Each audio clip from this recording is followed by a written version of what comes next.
এই ব্যাংকে আমরা সম্মান করি, ভালোবাসি। এই ব্যাংকে আমার মা বোন জড়িত।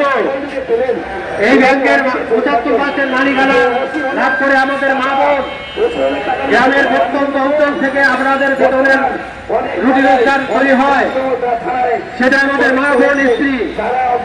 আপনারা কেন এই বিষয়গুলো ভুলে যান? আমাদেরকে আজকে রাস্তায় নামতে বাধ্য করলেন কেন? আমরা অনেকদিন ধরে আপনাদের কাছে বলে আসছি, আপনারা আমাদেরকে আঘাত করেন। এই 31 তারিখে আমরা তখন সংবাদ সম্মেলন করতে এসেছি, আপনারা পরের দিন আমাদেরকে অফিসে ঢুকতে দেন নাই। আপনাদের কাছে প্রশ্ন করলাম যে আমাকে ঢুকতে দেবেন না, আমাকে কাজ করতে দেবেন না কেন? আপনারা কোনো অ্যান্সার দিতে পারেননি, কারণ আপনাদের কোনো অ্যান্সার নাই। আপনারা বলছেন উচ্চতম কর্তৃপক্ষ জানবে, উচ্চতম কর্তৃপক্ষ জানে। এটাকে আপনার জনগণ মেনে নেবে? আমি যখন আমাদের প্রতিনিধি নিয়ে আপনার পরে দাঁড়াবো, তখন কি আপনার এই কথা থাকবে?